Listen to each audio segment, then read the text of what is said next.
Just said some time away might be good for you. We're supposed to record any sleepwalking and what you remember from each episode. Front door open. Alex?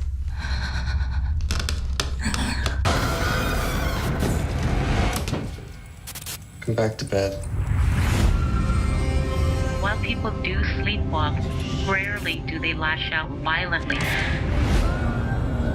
Hello, everyone, and welcome once again to Ultrasonic Film. As always, I'm your host, James, talking about movies, and more movies. I have three special guests on the show right now, Mallory Drumm, Jay Drakulic, and Alex Lee Williams, talking about their new film, Dream Eater.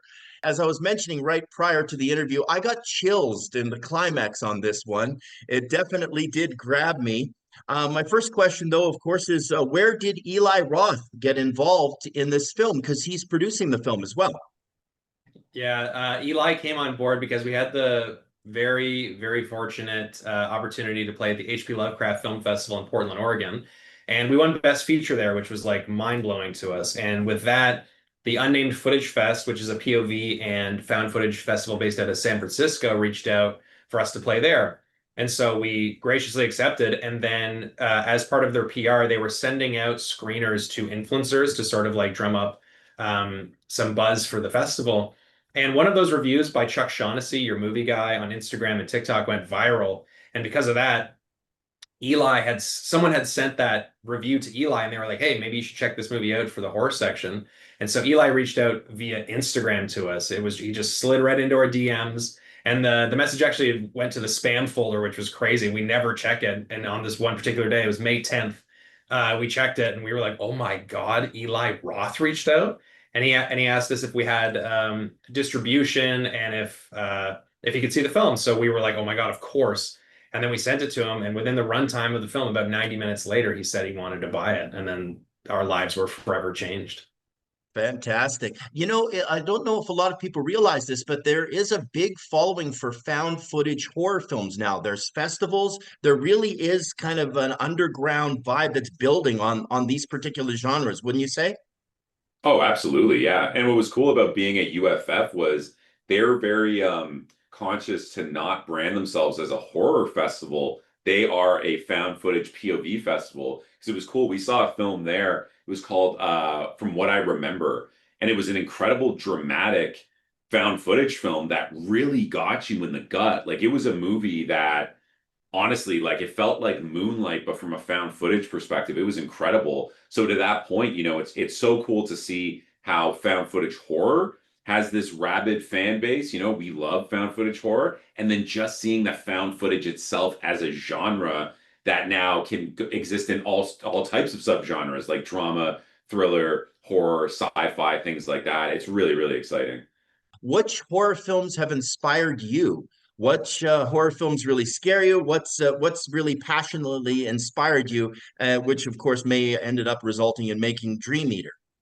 Yeah, I mean, like for Dream Eater specifically, you know, definitely Blair Witch Project, Wreck, The Visit was a huge inspo for us. I know for me particularly, like those psychological horrors, the one that really kind of talks about how your mind is messing with you, are always really good. Like to this day, like Oculus, I've seen it so many times, but it continues to scare me. And like the end of that film is just so gut-wrenching as well.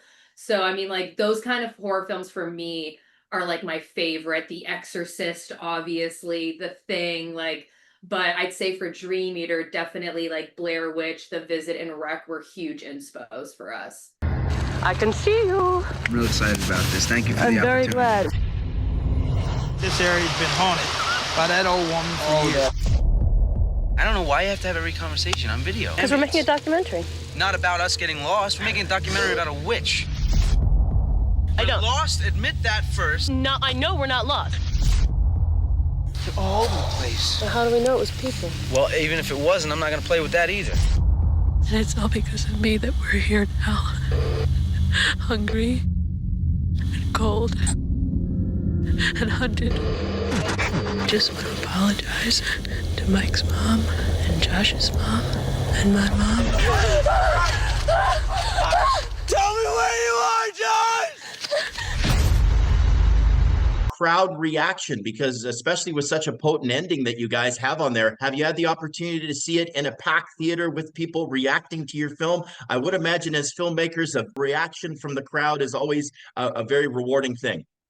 Yeah, we got to see that ending at Beyond Fest in LA. And I mean, it played at the Egyptian. So I think there were so many things for us on that day to just like soak in. You know, we're in LA, we're at Beyond Fest at the Egyptian, you know, getting to sit with Eli watching that film and seeing them react, especially to like the third act of the film. But to your point, that last moment was huge for us. Like the pop in the audience, like at this point, we've obviously seen the movie so many times. So now we're just watching people versus watching the movie.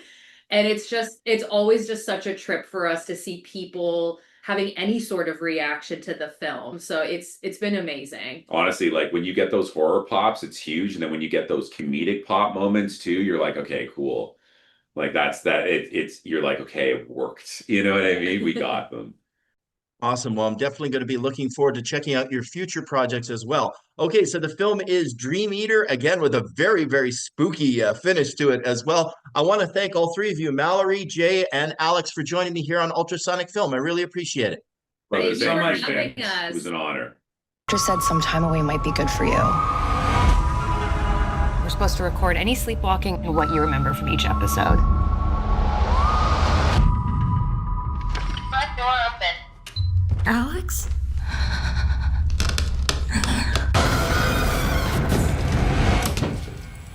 Come back to bed. While people do sleepwalk, rarely do they lash out violently. He's here. He's here. There are other people seeing this thing in their dreams night after night. You need to get out of that house. That wasn't Alex.